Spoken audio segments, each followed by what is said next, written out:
and the efforts that we would like to ask Veterans for Peace to help with. So I will start out by doing a quick little screen share. Let's see if I can get that in and run through some slides about tensions in the Pacific. And this slide has NATO increases tensions because NATO, where we're really used to thinking about NATO, the North Atlantic Treaty Organization, Atlantic Treaty Organization, and all of the issues with Ukraine and the US and NATO. But at the same time, there are things that are going on in the Pacific that NATO has a hand in that we as Veterans for Peace should certainly know about, and it has direct implications on the Korean Peninsula. Just to give an overview of where U.S. military forces are headquartered from, and the Indo-Pacific Command is the military unified command that's out of Honolulu, where both Christine and I live. And it covers all the way from the western side of the United States all the way now through India. Some of the hot spots that we'll be talking about as the tensions in the area, just to give you a little map view of the Western Pacific and Asia. But particularly right here, one of the hot spots, of course, is North Korea. And if you look closely at it, as one borders on China and a tiny little border with Russia, then South Korea, of course, right across the DMZ, and where Japan is. I mean, it's all in one little tight group there, that if anything happens for any of those countries, then all the rest of the countries have interest in it and are affected by it. One of the things that's been going on right now off South Korea has been the USS Abraham Lincoln, one of the 11 aircraft carriers that the United States has. It's the first time in many years that the U.S. has sent an aircraft carrier up to South Korea. This aircraft carrier then came from South Korea to Hawaii and has been a part of the Rim of the Pacific naval exercises, the largest exercises in the world, which I will mention to you in just a minute.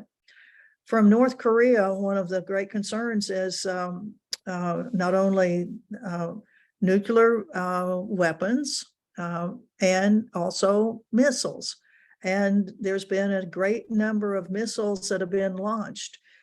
This is for the first time in 5 years, there have been a lot of launches.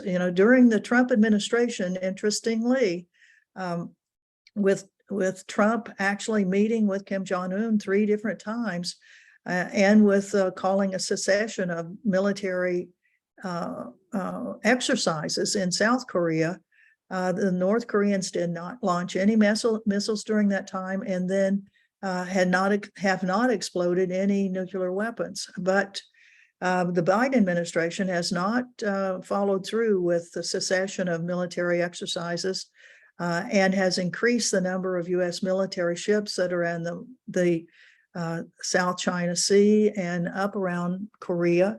And so the North Koreans have responded. And in fact, this year, there have been 31 missile tests just this year compared to 8 in 2021. The US and South Korea have responded. And on June 5th, just less than a month and a half ago, the US and South Korea launched 8 missiles in 10 minutes. 7 of them were launched by South Korean missile batteries, and then 1 by the US. So, that's of great concern. These missiles that all sides are feeling like they need to be firing off to show their vim and vigor, I guess.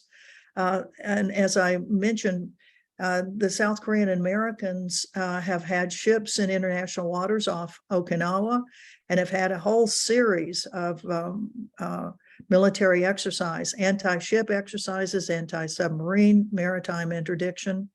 And as I also mentioned, it's the first time in 4 years that an U.S. aircraft carrier has been a part of these exercises. So there's a lot of stuff going on right around South Korea. You see Korea up in the top of the slide, and then down the coast of China, and then Taiwan. Taiwan is another hot spot, and U.S. military and diplomats have been going into Taiwan almost in a way to provoke the mainland Chinese.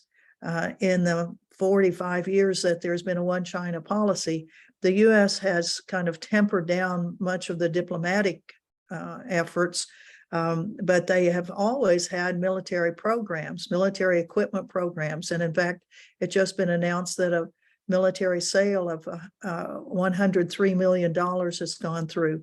And there's a note that not only the highest level diplomats that have ever been into Taiwan have been in this year. A major congressional delegation has been in, and it sounds like Nancy Pelosi, as Speaker of the House of Representatives, is planning a trip. All of these are met with ire from the mainland Chinese, who every time there's a major U.S. delegation will send a fleet, an armada of aircraft across the Taiwan Strait right to the air defense zone of Taiwan. It's a very, very dangerous situation that a mistake and someone going a little bit too far on that could really cause a confrontation in that area.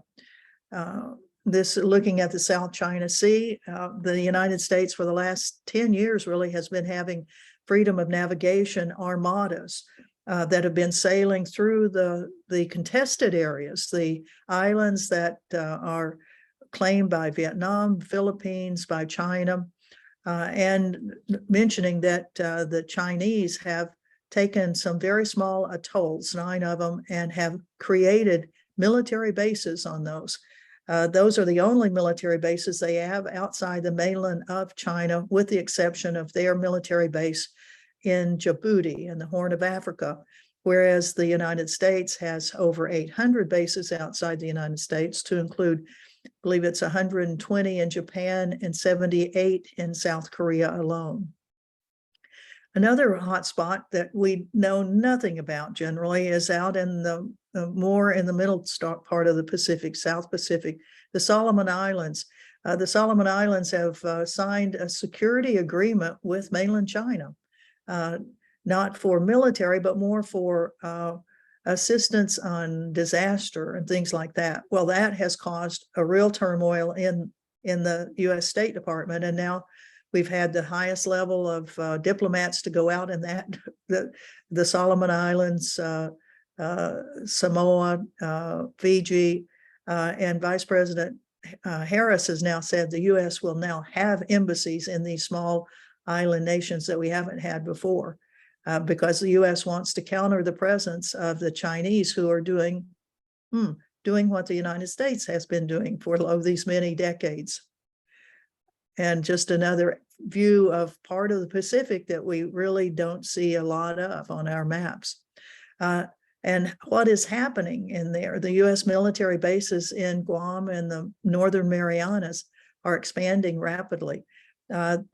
The island of Guam, a tiny little island, has a major naval base with nuclear submarines that come in there, aircraft carriers port there. One of the largest air bases, Anderson Air Base, that can hold B-52s. In fact, here several years ago, to counter, I think this was when Kim Jong-un was saying whatever it was that got Trump's ire up, the U.S. flew in all of these B-52s from their bases in Missouri and other places on the mainland to lie there to show the North Koreans that the U.S. had plenty of bombers if needed. And then we talk about major military exercises that have a big effect over all the Pacific. And these are called the Rim of the Pacific Naval War Maneuvers, is the way I calculate it. This year, 26 countries with 25,000 military personnel have arrived with their 38 ships, 4 submarines, 170 aircraft into Hawaii. And in fact, for the last 10 days, Pearl Harbor, the big naval base, has just been chock full of all of these ships and submarines. And then Kaneohe Marine Base has been the place where most of the aircraft have been. Also, the nations have been doing, 9 of the nations have been doing ground maneuvers. NATO is a part of this because there are 8 NATO countries that have sent ships and personnel in for these Pacific war maneuvers. And added to that are what are called NATO partners, and that's Australia, Japan, South Korea, New Zealand. They aren't official members of NATO, but they provide a base in the Pacific for any sort of operation that NATO wants to do. And then you can see the other nations that are there, many from South America, but we do have India and Israel that have been a part of that. And some of the things that they do, they fire off missiles off their ships. They get a lot of target practice, and they aim at other ships just to, you know, stay in good practice. So the U.S. donates 1 retired ship every 2 years for these military war attempts, and they sink the ships. It's pretty violent, and even though they say the ships have been cleaned of all the petroleum and all the nasty products, you know that's not true. And they sink them to the bottom of the ocean. And they also have, as I mentioned, the ground maneuvers, 9 countries. This is over on the eastern side of Oahu, on a big beach at Waimanalo, and turtles nest there, and there are corals that they go over. So there are a lot of environmental problems with this. And there's always the problems with marine mammals. These pictures are not from the Pacific, they're actually from the Black Sea, where the war between Russia and Ukraine, and some of it being in the Black Sea, has resulted in an abnormal number of marine mammals that have been floating up on the shores. And the same way, each time RIMPAC happens, we have marine mammals that float ashore on our islands. And just to give you some idea of the breadth and the numbers and the types of ships that are there. I mean, this is not just little stuff. This is big stuff. For the very first time, the United States has premiered its unmanned surface vehicles. We've known that, you know, they've had underwater kind of drones, well, you can call torpedoes, unmanned missiles and all, but these are actually big ships that no longer have a crew on them. And they were sailed over from San Diego. And in fact, I saw 2 of them leave Pearl Harbor on the day that the ships left to go out to start doing their practices. But this is pretty eerie. These big ships that have not 1 person on them and are being controlled from afar. There's another one, the Nomad. And then, as I mentioned, the U.S. Aircraft carrier Abraham Lincoln, with 5,000 people on board, is there. It was docked one block away from where we had a 10-day encampment in front of the Pacific Naval Headquarters. And to see that looking across the highway, and there was that big ship with all of these aircraft on top of it, is really weird. The South Koreans have sent the largest number of ships ever to a RIMPAC. They've sent their very largest ship, the Murado, which is a helicopter assault ship. You can see the helicopters on the photo on the left, but then the back end of the stern of the thing opens up, and they can send out small amphibious vessels that can go into islands. They have over 1,000 personnel that are there, and 1 submarine. Again, the South Koreans have the largest contingent they've ever sent to RIMPAC. Some of the weird things, I mean, this looks like, you know, the Civil War Merrimack, the ship that had all of the plating on it. Well, this is what the newest Zumwalt class destroyer of the United States Navy looks like. It is eerie looking and very evil looking, I guess for a purpose. And just some of the other ships that arrived from France, from the UK, Canada sent 4 ships and helicopters and 800 personnel. The Australians sent a really big helicopter assault ship that you see on the left. Philippines, New Zealand had a big fuel tanker that they sent. And Malaysia, Chile, India. And this is what we say: cancel RIMPAC. We've had very big demonstrations about this. Here's a protest in Hawaii and in South Korea. They've had lots of protests of RIMPAC. In fact, this is from our friends in Jeju Island. And as the South Korean ships were leaving from South Korea, from Jeju Island, they were out there. And then I mentioned very briefly, I'll stop sharing this for just 1 second, and then I'm going to run these slides back to the very, very beginning, because I'd like to show you the 10 days of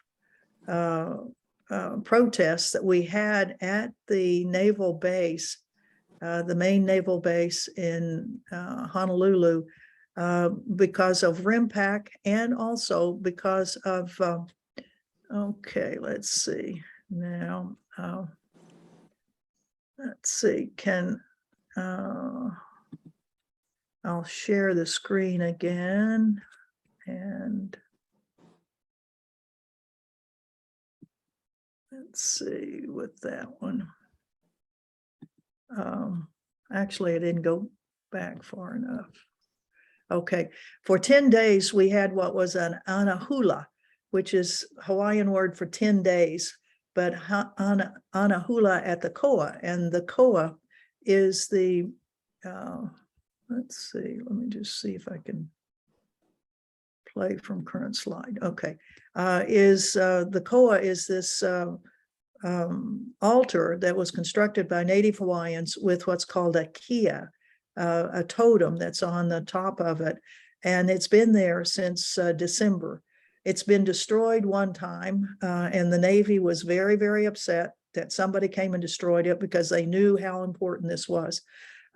During our encampment, a couple of the activists decided to put the Hawaiian flag over the brass plate, big brass plate that says that it's the naval headquarters of the Pacific Fleet. It didn't stay up long, but every day we were there on the streets right by Pearl Harbor, having our cancel RIMPAC and drain the tanks, because we have had this massive leak of 20-story tanks that could store up to 25 million gallons of jet fuel, 80 years old, and they were leaking. And there was actually a geyser leak that happened, and the drinking water of 93,000 people was contaminated by the Navy, and all hell has broken loose over it. The Navy has finally said they will close the tanks and drain the tanks, but the question is when, and they're saying it's going to take them 2.5 years, and we're saying way too short. So we had this demonstration. This tent reminded me of Camp Casey out in Crawford, Texas. For 10 days, we had programs out here. Here's one of the daily listings of the things that we were doing. We had lots of good speakers talking about demilitarization of Hawaii. We had arts and crafts work. We had a great quilt made up of the T-shirts of so many people and the issues of the Pacific. And here's a picture of the aircraft carrier right across the street. If you look right on the horizon, right in there, you see the USS Abraham Lincoln and the planes on board. And then this big ship over here is actually the South Korean ship. And here's another picture of the South Korean ship with the helicopters on it. And these pictures were taken inside Pearl Harbor when I drove in, but just to see the huge number of things. So that's that gives you a preview of what is happening in the Pacific, and we appreciate all of your help. And Christine will be telling us about some of the activities, and then finally we'll talk about what's happening on July 27th about the Korea War that we want your help on. Thank you very much. Thank you, Anne. And should I just take it away from here, Ellen? And I'll introduce Christine. Christine is the founder of Women Across the DMZ, and has been working relentlessly for the end of the Korean War, to include taking 30 of us to North Korea in 2015. And that was quite a job. Christine Ahn from Honolulu. Thank you so much, Anne. And thank you for giving us all this really important update about RIMPAC, the largest military exercises, which the US is leading to prepare for war against China. And I have I want to thank all of you for joining today and inviting me. And I really want to second and thanking John Kim. It's so great to see him on Zoom. I haven't seen him in years since the pandemic, but he has just been working tirelessly. And seeing all of you just is a beautiful reminder of how much a small group of people could really change the world. So I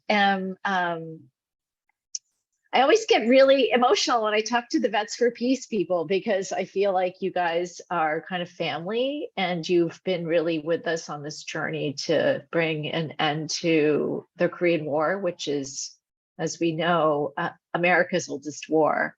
And we're actually approaching the 69th anniversary of the ceasefire, the armistice agreement that was negotiated that temporarily halted the war in 1953 after 3 years of the Korean War, which it was the first war, right, that American and Chinese troops fought each other, and the beginning of the Cold War, and actually the war that inaugurated the US military industrial complex. In those 3 years, defense spending quadrupled, and that began the process of the US becoming the world's military police. So it's really important to remember that this war is not over, to remember that actually ending this war would not only have huge significance to the lives of 80 million people on the Korean Peninsula, but also reversing the trend of militarization and endless war that this country is on. And as Ellen noted early about the endless violence and gun violence and militarization that is just poisoning the very soul of this country. So this work is really important. I really want to thank you for inviting me and Anne, who has just been, relentless in her work to build a more peaceful and just world, but truly a demilitarized world. So I thought, there are so many amazing people on this call who have been my teachers: Subak, John Kim, so many of you, Ellen Barfield.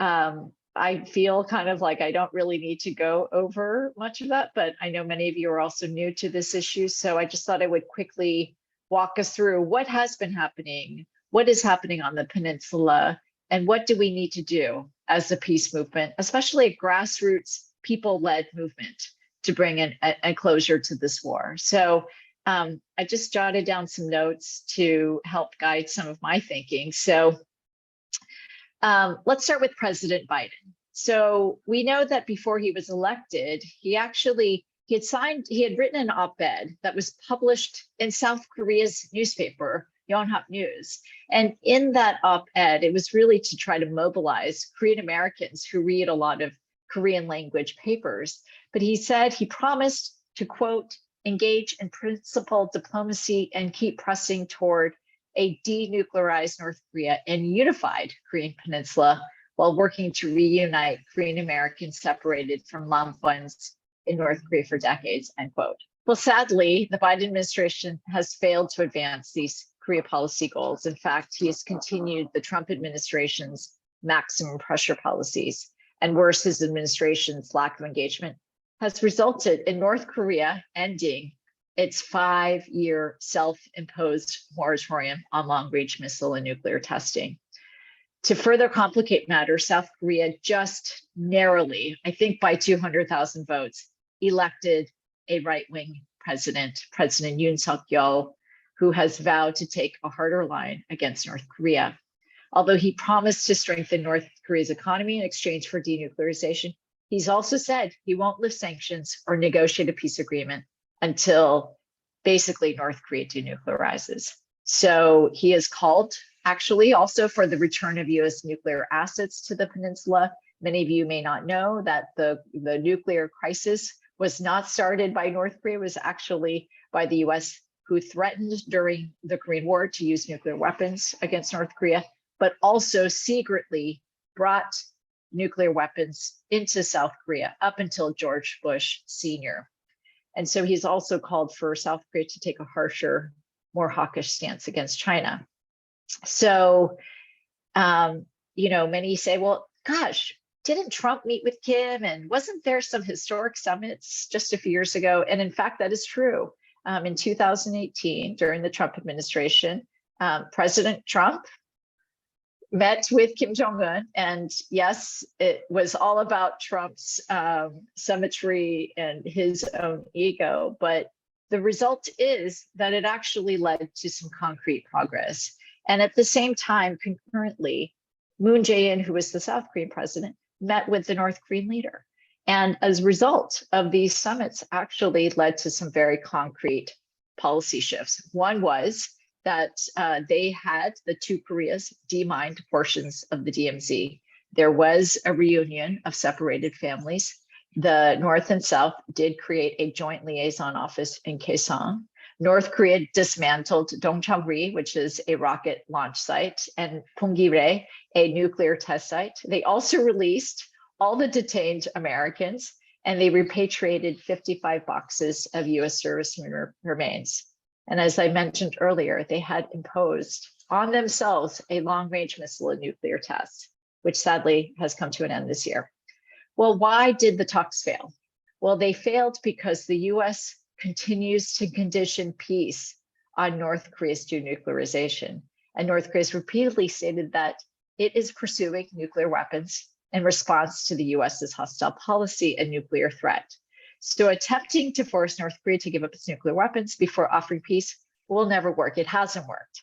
And the Moon administration's efforts also failed because of the United States. It was the UN command, really, which is the US forces in Korea, especially for those of you that have served in South Korea, that blocked inter-Korean peace-building initiatives. For example, the joint economic projects or the linking of the railways from North to South Korea, the UN command blocked to say that it was in violation of UN Security Council sanctions. So it's no surprise that North Korea has returned to testing their ICBMs, and we can just expect the tensions to further escalate, especially with the oncoming US ROK joint military exercises in August.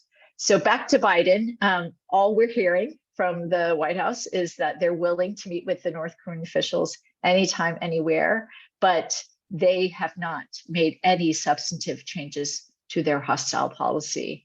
And that is where we're at. We're kind of in this stalemate, and things are just ramping up. South Korea, with this new hardline president, is returning to its old playbooks. They're using human rights. They're using, recently there was the issue of, during the Moon administration, repatriating North Korean fishermen back to North Korea because they had actually killed, murdered 16 of their fellow fishermen. And so as part of the laws, South Korea had returned North Korean criminals to face the North Korean courts. But now they're using this to say, oh my gosh, the Moon administration, just bending over backwards for the Kim administration.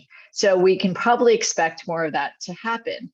But I think what is important, for, especially for this community, especially for veterans who understand the US's militaristic, aggressive approach around the world, is that we have the responsibility and the burden is on us to help bring closure to this war. As much as we want the North and the South Koreans to lead their country into peace and reunification, the reality is that a lot of that comes back to us. And so what I think is really important is to recognize that despite the intransigence of the Biden administration to actually do something, given that North Korea is not top on its foreign policy agenda with Ukraine, with Taiwan and China, that it has to be a place where that actually the US can take a proactive approach towards ending the Korean War. And the best way that we could do something as the peace movement is to actually press our members of Congress to support peace with North Korea. And I want to just end by saying that there is a congressional resolution. It's called HR 3446, and it is the Peace on the Korean Peninsula Act. It calls for serious, urgent diplomacy in pursuit of a binding peace agreement to formally end the Korean War. It requires a report from the Secretary of State, Blinken, to describe a clear roadmap for achieving a permanent peace agreement. It expresses a sense of Congress that Blinken should seek to enter negotiations with North Korea to establish liaison offices in Pyongyang and in Washington. And it requires Secretary of State to conduct a full review of the travel restrictions to North Korea. So it currently has 43 co-sponsors, and this is where we could really use the help of all of you, especially those of you that are in New York. These are the New York representatives that have signed on: Grace Meng, Tom Suozzi, Carolyn Maloney, Paul Tonko, Mondaire Jones, Jerry Nadler, and Adriana Espaillat. And those who have not are Greg Meeks, who we know is the House Foreign Affairs Committee chairperson. He actually signed on and co-sponsored the previous resolution 152, but he has been basically not supporting this. So we really need some pressure on him. Nydia Velasquez, she represents parts of Queens, Brooklyn, and Manhattan Lower East Side in the Village. We really need her to sign on. Yvette Clark, who is from Brooklyn, and AOC. She has not signed on, even though she was co-sponsor to the last bill. And we would love help with Jamal Bowman and Antonio Delgado. So those are kind of the New York City area reps that we really need your support. And before I pass it back to Anne, who will be part of a joint delegation of both Vets for Peace and Women Cross DMZ, we are sending a delegation to Washington to attend a ceremony on July 27th, next Wednesday, where President Biden and President Yoon will address thousands of families of US servicemen because they're unveiling a new memorial.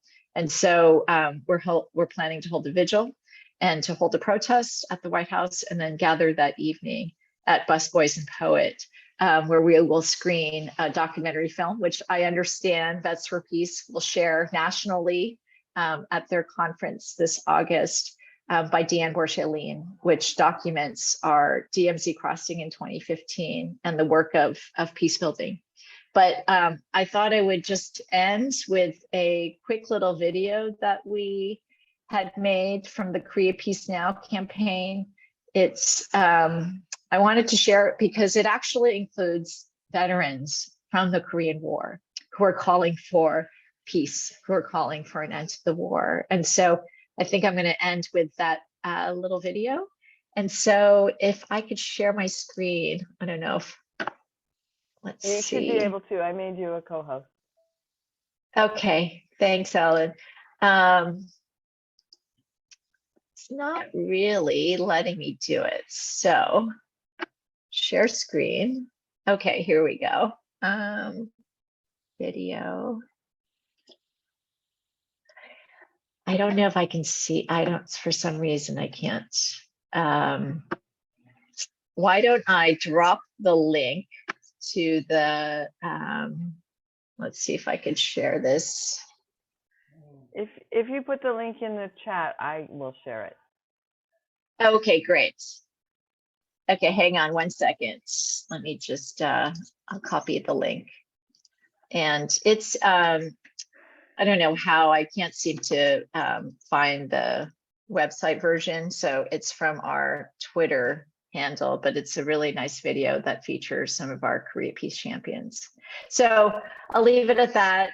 And I'm sure there's plenty of questions, and I'm sure, you know, John and Subak and others have some really important things to share. But thank you for having me always. Okay, give me a sec here.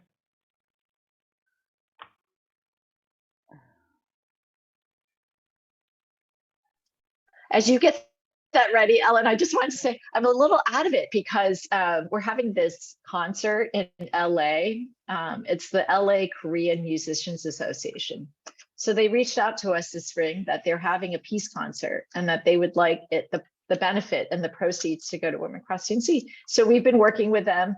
They're going to have it at the Walt Disney Hall. I mean, it's like a huge deal that such a great, like, mainstream organization wanted to have this event with us.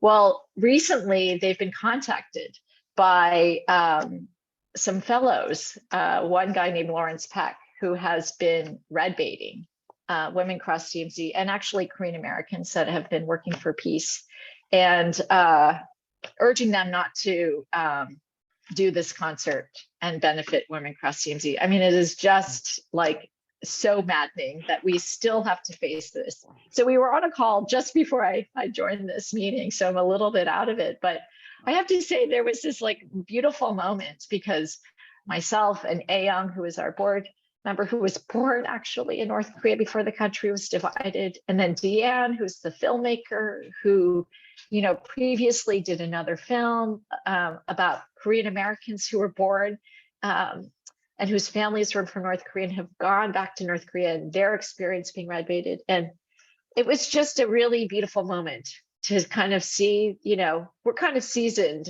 in this. And Ayoung at one point said, you know what, peace just doesn't happen. You have to work for peace.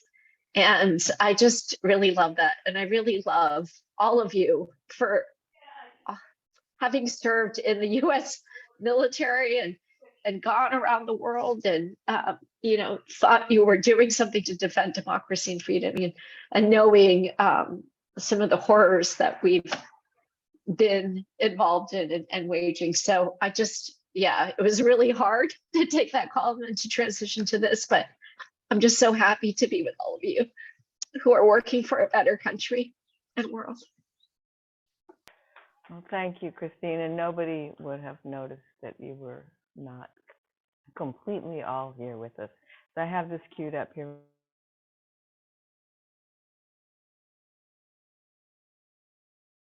I'm Congressman Andy Kim from New Jersey. Hi, my name is Key Park. I'm an American neurosurgeon who performs surgeries in North Korea. Hi, I'm Joy Yoon, and as a humanitarian worker, I help children with disabilities in North Korea. I am Rick Downs, President and Executive Director of the Coalition of Families of Korean and Cold War POW MIAs. I am Chun Lim, one of thousands of Korean American families with loved ones in North Korea. My name is Joseph Bernstein. I was a second lieutenant during the Korean War. My name is James Butcher. Dear President Biden and all in Congress, It's time to end the Korean War so that Korean families can be reunited. A new era of peace would bring improved health to the entire population of North Korea. A way to bring meaning to our family sacrifice and the sacrifice of so many others is to find prosperity and unification for the Korean people. The United States has a moral obligation to finally and formally bring an end to the Korean War. I want to see an end to the Korean War because it's time that we move forward and envision a future of peace. By having both sides decide to end this conflict and sign a peace treaty. This would be in the interest of not only their own country, but the world at large. Peace is a prerequisite for health, and I am calling for Korea peace now. From a humanitarian perspective, there is nothing more important than Korea peace now. Please, please, end the Korean War. I would love to see the end of the Korean War. I'm calling for Korea peace now. I am calling for Korea peace now. I'm Donmi Che, and I support Korea peace now. I'm Jian Yang, and I support Korea peace now. I am Justice Jung, and I support Korea peace now.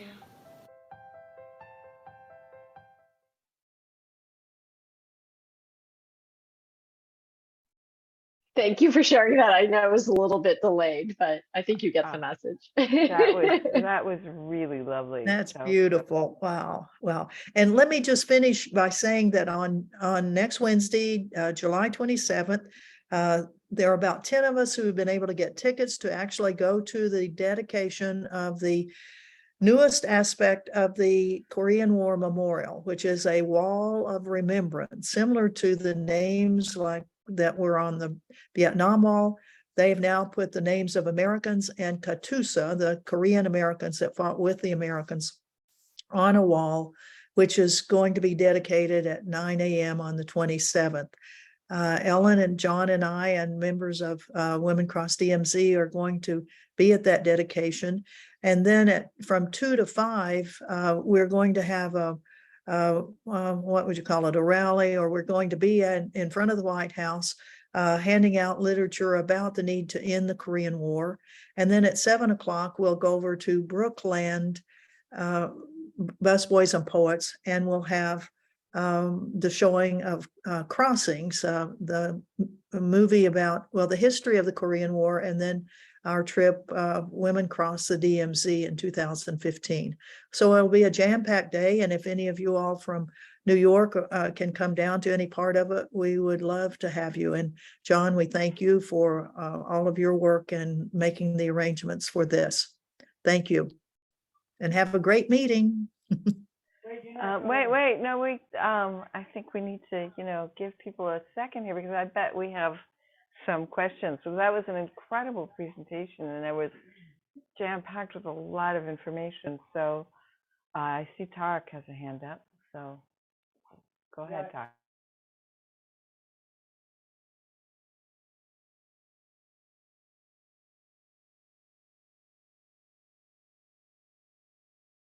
Okay, sorry. Christine, thank you so much for the presentation. Wait, now am I unmuted? Yeah. Thank you so much for everything that you do and the presentation that you just gave us. We love you. So as far as contacting our representatives, do you have something in print that we can share with people about that? If you send it, if you put it in the chat, or if you email it to me, I'll make sure it's sent throughout the Veterans for Peace to as many people as possible. Okay. That's amazing. Yep. Thanks, Tarek. Absolutely. I'll put it in the chat. So also, Anne, so the unveiling of the wall, do you have something on that I can share, and you could send it to me, and I'll make sure that everybody gets it. And what's the date on that? It's next Wednesday, July 27th. And yes, we can send you the materials about that. That would be great. And also, thank you as always. You're always wonderful and clear and right to the point. We love it. Thanks, Anne.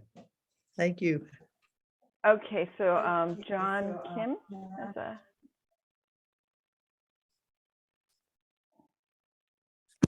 Okay. First of all, thank you to Anne and Christine for that, very informative presentation, and I appreciate it very much. And I just want to ask one simple question, okay? Maybe either of you may answer. Why is the US refusing to sign a peace treaty to end the Korean War now?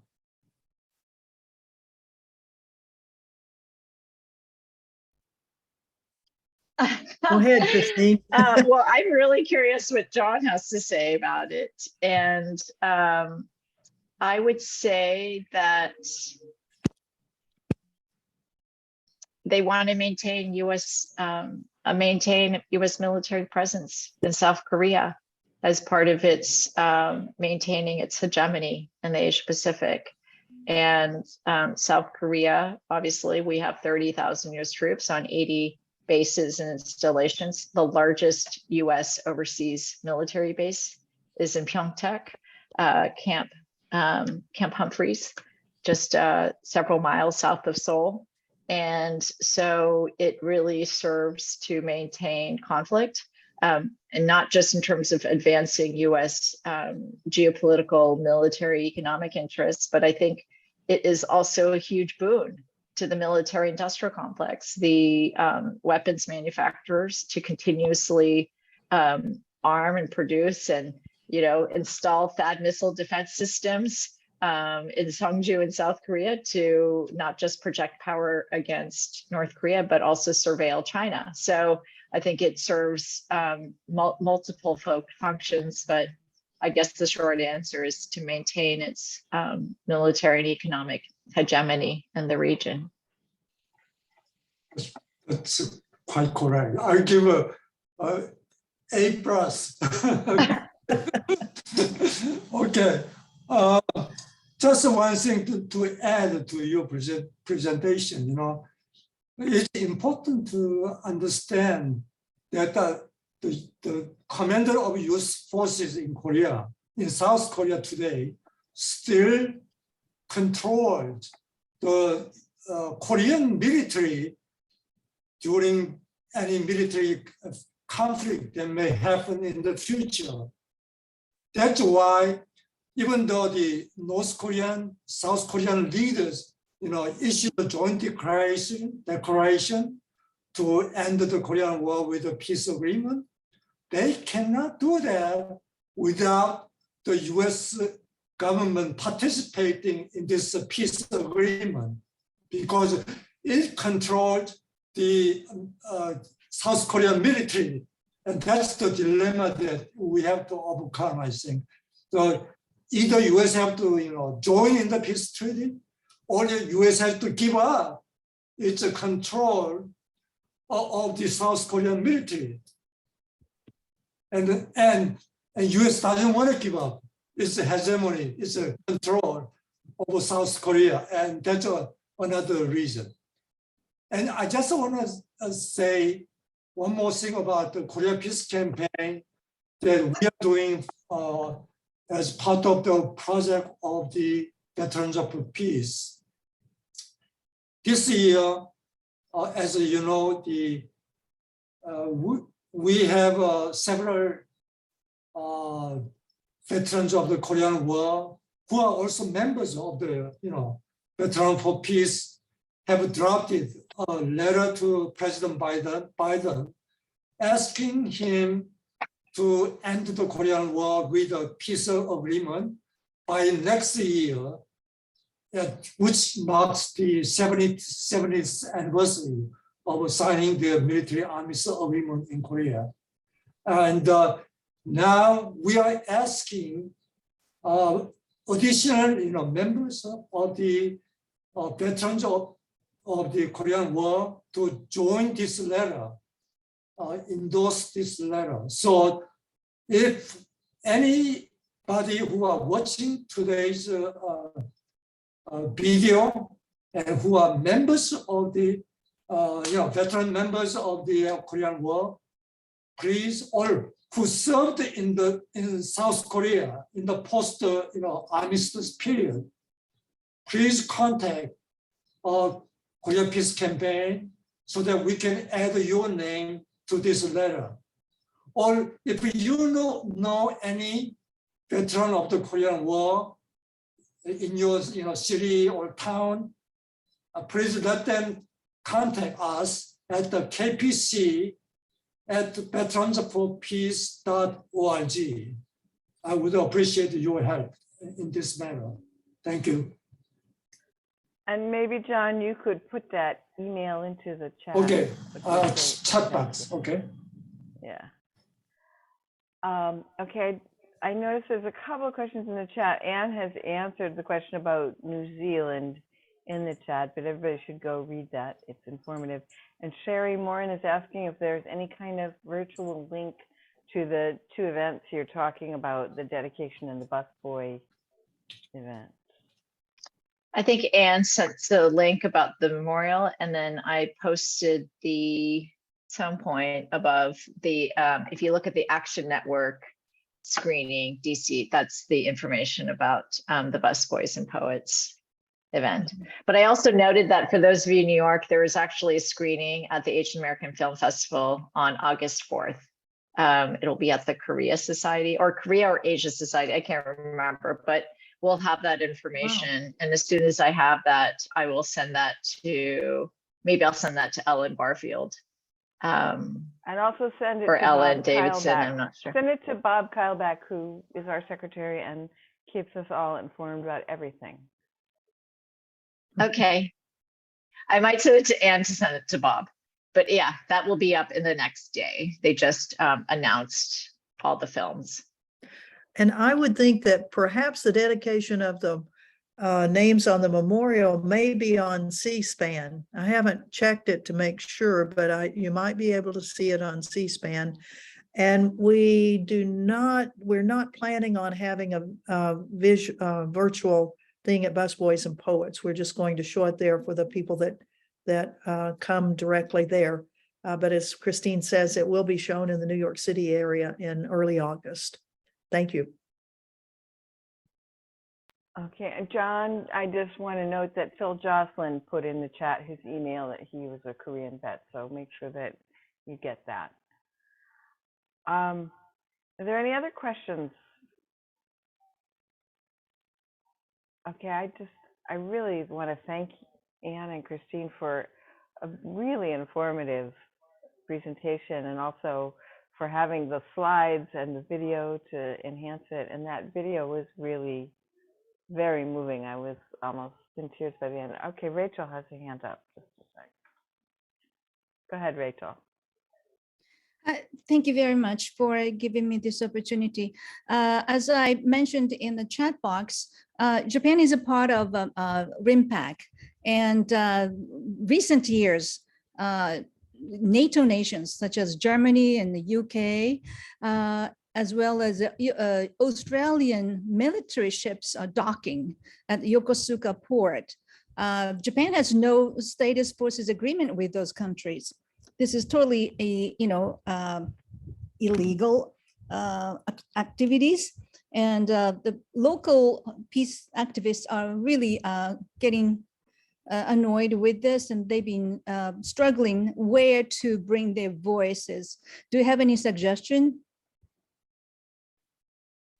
Yeah, they need to bring it to their own government because it's their government that should be signing status of forces agreements, or should be able to tell what the legal implications are if any of the sailors commit criminal acts while in Japan. Yeah, of course, it is local government and their own government, national government, but they are not listening to them. That's why they are in big trouble. Well, yeah, that's one of the big problems. Our governments don't seem to listen to us, but keep after them. Keep after them. Thank you. Thank you, Rachel. Okay, so are there any other questions? Okay, I think we're gonna give you you won't be able to hear it, but everybody should, I hope everybody will give you a hand here. Really great presentation, and we did record it except for the first couple minutes there until Park reminded me to record. So we will be posting this for people, and I know Anthony Donovan put in the chat that he wants to use the video of this presentation to show his representatives. So That was a little shocking about which representatives have signed and which have not, I have to say. So thank you very much. And also, I really liked that you came prepared with great points of action for us to do things, because that's the more important part of learning about these things, is learning what we can do. So thank you both very much. Thank you so much. Thank Till next time. you. Bye-bye. Okay. Bye-bye. Bye-bye. Aloha. Aloha. Okay, so I am going to put myself here in the chair position, I guess, and I'm gonna run through the rest of our agenda. So the first item is actually the Roger Waters tour, so I'm gonna ask Tarek if he could talk about that. Well, it's been going very well. We have a really good relationship with Roger Waters' people who are on the tour from start to finish. There's 3 of them, and they handle different things, and they've all been really excellent with us. We so have a good relationship with them. I'm the one that deals with them. We have a very specific protocol about how the tickets are obtained and how we get people in for tabling, and it's been going very well. Tonight, we're at the 7th or 8th concert, and we're handing out papers, flyers, and other information, mainly the newspapers, at the concerts. And it's going well, and we're going to keep it going well. And if you are in an area, you can go to rogerwaters.com, and on there you could see the list of the concerts. The concerts, by the way, are amazing, creatively genius presentations, and they're very anti-war, they're very political. He brings in a lot of things, including